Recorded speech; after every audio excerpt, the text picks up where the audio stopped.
बिस्मिल्लाहिर्रहमानिर्रहीम अस्सलाम वालेकुम। अगर आप भी रोज़ एक ही जायके का चिकन खाकर बोर हो गए हैं ना, तो आज मैं आपके साथ शेयर करने लगी हूँ देसी स्टाइल ऐसा मज़ेदार चिकन आलू शोरवा, जो बग़ैर किसी ग्राइंडर बग़ैर किसी झंझट के बहुत ही आसानी से बन जाएगा। तो इसके लिए सबसे पहले एक कढ़ाई लें और इसमें ऐड करें पौना कप ऑयल। अब इसमें 3 अदद दरमियाने साइज़ के प्याज स्लाइस में कट करके ऐड कर दिए हैं। अब हमने इस प्याज को दरमियानी आंच पे आराम से गोल्डन करना है। अक्सर ख़वातीन तेज़ आंच पे प्याज जल्दी ब्राउन कर लेती हैं, जिससे प्याज बाद में सालन में नज़र आते हैं। लेकिन अगर आप दरमियानी आंच पे इस तरह से आराम से भूनेंगी तो प्याज अच्छी तरह से गल जाएंगे और सालन का टेस्ट भी ज़बरदस्त आएगा। ये देखिए माशाल्लाह से प्याज कितने खूबसूरत गोल्डन हो गए हैं। अब इसमें ऐड करेंगे 1 टेबल स्पून अदरक लहसुन का पेस्ट। अब दोबारा से इसे अच्छी तरह भूनेंगे ताकि अदरक लहसुन की कच्ची खुशबू ख़त्म हो जाए और हल्का सा गोल्डन हो जाए। अब इसमें डालेंगे खड़े मसाले। यहाँ पे मैं डाल रही हूँ तकरीबन इसमें सफ़ेद ज़ीरा, काली मिर्च, लौंग, दालचीनी, मोटी इलायची और 1 अदद बादियान। इसी स्टेज पे खड़े मसाले डालने से इनकी खुशबू बहुत ही ज़बरदस्त आती है।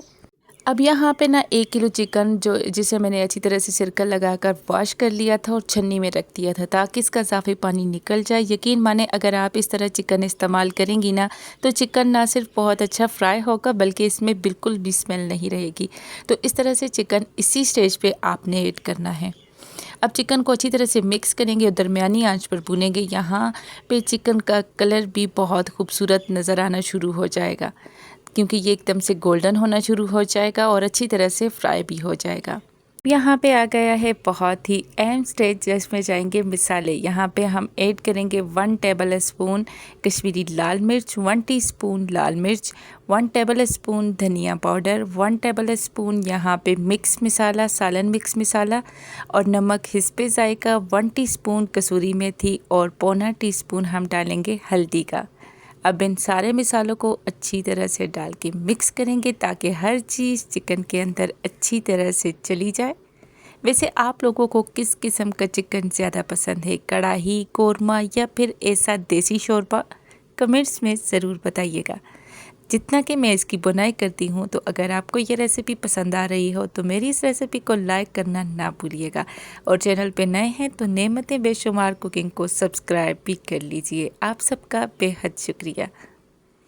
अब यहाँ पे ऐड करेंगे 3 अदद टमाटर, जिनके छिलके पहले से मैंने रिमूव कर लिए थे। यहाँ पे साथ ही 2 अदद आलू भी डाल दिए हैं। अब इन सब चीज़ों को अच्छी तरह से भूनेंगे।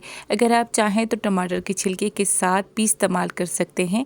यहाँ पे सबसे अहम चीज़ है भुनाई। जितना अच्छा आप सालन को भूनेंगी इतना ही ज़बरदस्त इसका टेस्ट आएगा और यही वो राज है जिससे देगी स्टाइल टेस्ट आता है। मैं यहाँ पे थोड़ा थोड़ा सा पानी डालकर बार बार बुनाई कर रही हूँ। इसी तरीके से सालन का मसाला अंदर तक पक जाता है और अलग से मसाला नज़र भी नहीं आता। वैसे एक बात सच बताएं, आप लोगों के घर में आलू वाला चिकन ज़्यादा पसंद किया जाता है या बग़ैर आलू के? हमारे घर में तो अगर आलू ना होना तो सब कहते हैं मज़ा ही नहीं आया। अब यहाँ पे हम इसे तकरीबन 5 मिनट के लिए ढक देंगे ताकि टमाटर और आलू अच्छी तरह से गल जाएँ। ये देखिए माशाल्लाह से सारी चीज़ें कितनी अच्छी तरह से गल चुकी हैं। अब इसमें डालेंगे 2 अदद तेज़ पत्ते।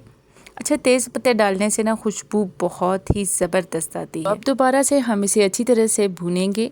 यहाँ पे तकरीबन आपको 10 से 15 मिनट इन सब चीज़ों की भुनाई करनी है। थोड़ा सा पानी ऐड करना है। जब वो खुश्क हो जाए तो दोबारा से इसकी भुनाई कर लें। अगर आपको बेस्ट देगी स्टाइल चाहिए ये कौरमा, तो इसी तरह से आपने इस स्टेप को फॉलो लाजमी करना है। अब यहाँ पे 2 अदद हरी मिर्ची ऐड कर रही हूँ। मैं हमेशा आखिर में हरी मिर्ची डालती हूँ क्योंकि इससे खुशबू बहुत ही ज़बरदस्त आती है।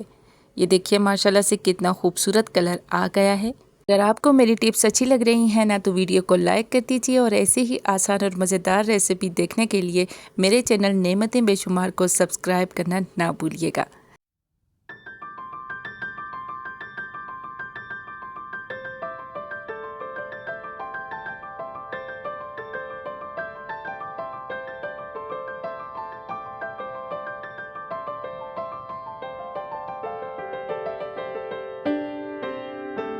अब बुनाई करने के बाद इसमें पानी ऐड करेंगे। जितना शोरबा रखना हो इस हिसाब से पानी डालेंगे। अब अच्छी तरह से मिक्स करके इसे ढक देंगे और धीमी आंच पे तकरीबन 10 से 15 मिनट पकाएंगे ताकि आलू और चिकन अच्छी तरह से गल जाएं।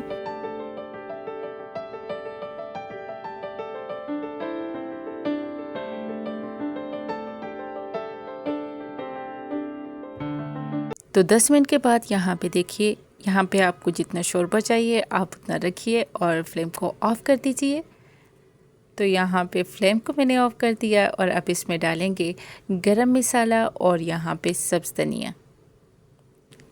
तो ये देखिए माशाल्लाह से हमारा ज़बरदस्त देसी स्टाइल चिकन आलू शोरबा बिल्कुल तैयार है। गरम गरम रोटी या नान के साथ आप सर्व करें।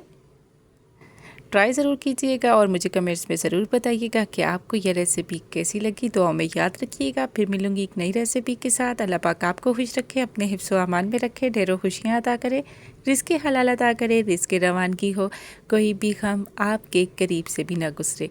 अगर आपकी कोई फरमाइश है तो वो भी आप मुझे कमेंट्स बॉक्स में लिख सकते हैं। इंशाल्लाह मैं उसकी रेसिपी भी ज़रूर शेयर करूँगी। अल्लाह हाफ़िज़, फ़ी अमानिल्लाह।